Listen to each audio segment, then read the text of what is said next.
За сайн байна уу? За би нэг орон сууцны банктай холбоотой, ер нь орон сууцтай холбоотой нөгөө овоорсон их асуудлууд байгаа. Тэгээд нэгээр нь тодорхой асуучих. Монгол бол саяхан best gear гэдэг үнэлгээний системтэй болсон. Тэр нь юу вэ гэхээр тухайн барилга эрчим хүчний хэмнэлттэй юу, усны хэрэглээ бага уу, нөөц төрөгчийн ялгарл багтаа юу, хүртээмжтэй юу, дотоод орчны чанар сайн юм уу гэдгийг ингээд тодорхойлдог болсон гэсэн. Тэгээ энийг Монголын ногоон таксономид уялдуулад ингээд ногоон хөрөнгө оруулалт гэж энийг хэлнэ гэдгийг бол ямар ч гэсэн тодорхойлцсон байгаа тийм. За тэгвэл одоо дараагийн төвшин санхүүгийн байгууллагуудтай энийг уялдуулад яаж зээлтэй холбогдох юм бэ? Ямар нөхцөл байх юм? Ипотект энэ орох юм уу гэдгийг ярих хэрэгтэй болж байгаа. Яг нь ипотекийг харахаар ингээд амьдрахад таатай орчинд яг ипотекийн зээл явж гэнэ үү гэвэл жоохон учир дутагдaltaй. Одоо шил бүгдээ хангаа утхныг очиод харах юм бол тэнд ерөөсөө мод юу ч байхгүй. Амьдрах таатай гэдэг тэр ногоон гэдэг хүртээмжтэй гэдэг үзүүлэлт бол тэнд ер нь байхгүй байгаа. Бусад тэр хорооллууч гэсэн ер нь тийм байлээ. Тэгэхээр ипотекийн зээл гэхлээр заавал одоо бага талбайтай тэгээд шигүү байдаг. Гадаа нь нэг хүүхэд тоглож талбайч байхгүй, ногоон орчинж байхгүй болохоор энэ дээр ер нь танаахан ямар шинжилэл хийх юм? Энэ зээл дээр ийм шалгууруудыгаа энэ best gear-ийн шалгууруудыг оруулж эхлэх үү гэдгийг асуумаар. Нөгөө талдаа орон сууцаас гадна хүртээмжтэй хаусууд, таун хаусууд байшингаа яг энэ best gear зарчмаар барьж байгаа хүмүүс жишээлбэл ямар боломж олох юм? Тэ. За хамгийн сүүлд нь болохоор энэ ордны гадаа одоо нэг өвөө бол миний санджаар бараг 2 жил сууж байгаа хаа. Халамжаас өөр ямар ч орлого байхгүй хүн байгаа. Тэгээд өдөрт хэдэн цагаар ингээд тэрэгэн зэртер суудаг. Надад орон гэр өгөөч гэдэг ингээд суудаг. Ер нь тийм хүмүүс бол зөндөө байгаа. Хөгжлийн бэрхшээлтэй хүмүүсийн орон сууцтай болмоор байна. Багч гэсэн хамаагүй одоо орон сууцтай болмоор байна гэд хүсэлт өгөөд хөгжлийн бэрхшээлтэй хүний агентлагт өгөөд тэр нь барилгын салбарын руу яваад энэ хоёрын дунд ингээд яваад байгаа.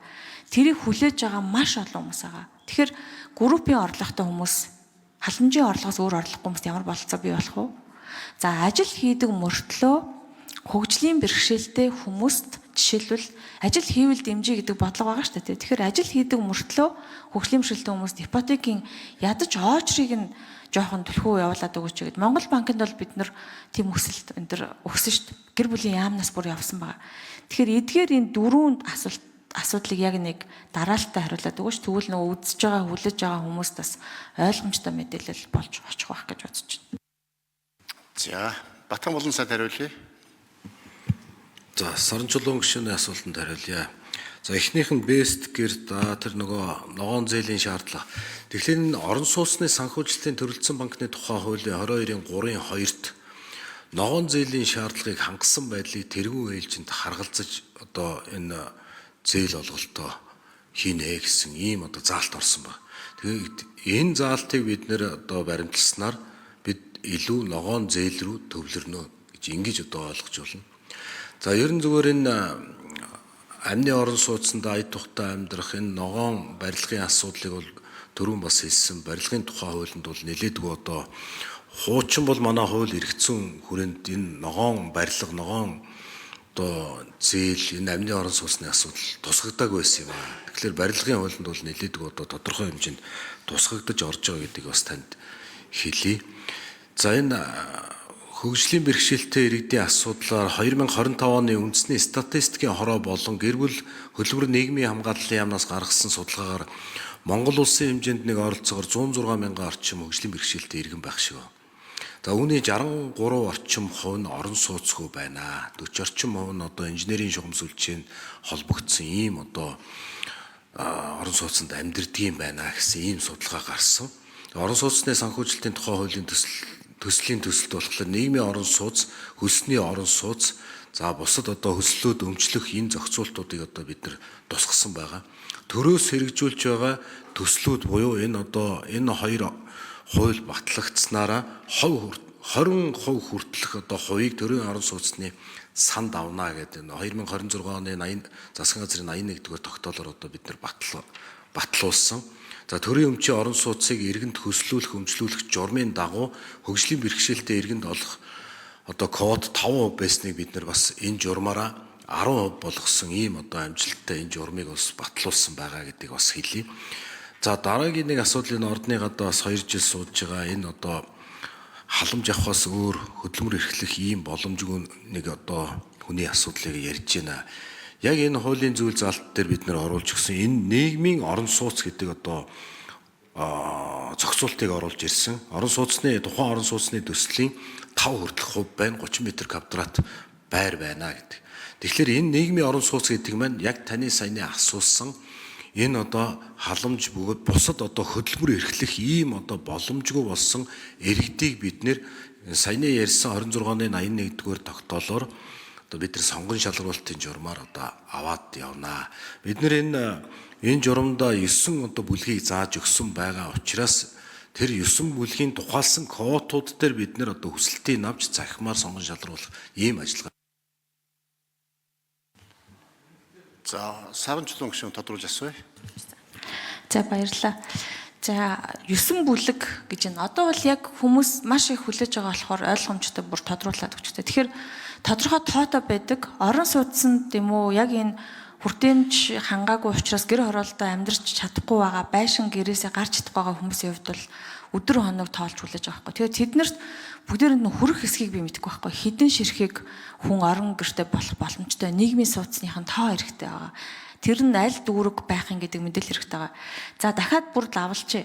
Хөгжлийн мэргэжилтэд иргэд өөрийн эзэмшлийнхаа газар дээр амны орон сууц, таун хаваас барих одоо тэрийг сайжруулахын тулд нэг хүртээмжийн сайжруулах зорилгоор эсвэл ногоон болох зорилгоор зээл авахар тэр зээлэн дээр нь хөнгөлөлт юм уу одоо дэмжлэг үзүүлэх ийм одоо боломж хэр байгаа юм болоо та бүхний оруулж ирж байгаа хуулийн төслүүд шинжилэлүүдээр.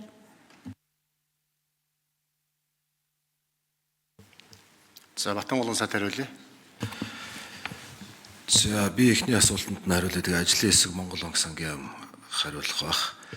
За ер нь 2026 энэ жил 27 28 он гэд энэ нийслэл Улаанбаатар хотын хэмжээнд гэхэд зөвхөн Улаанбаатарын хэмжээнд гэхэд 9 байршил дээр бид нэр 24,000 орчим одоо төрийн оролцоотой орон сууцыг ашиглалтанд оруулахаар 3 жилийн хугацаанд ажиллаж байна. Тэгээ саяны засгийн газрын тогтоолоор болохоор хөгжлийн бэрхшээлтэй иргэд 10% гээд одоо журам гарсан. Тэгээ ингээд тооцоглоход нэг 2,000 орчим одоо хөгжлийн бэрхшээлтэй иргэд энэ одоо 3 жилийн хугацаанд өнөөдөр эхэлсэн байгаа хэрэгжиж байгаа энэ төслүүд дээр одоо байр орон сууцнд хамрагдах ийм одоо боломжтой болж байгаа. Гэхдээ зарим төслүүд нь болохоор хөслөө дэмжлэх хөслөхөөс гадна зөвхөн газраар солих гэдэг одоо бас нөхцлүүдтэй явж байгаа.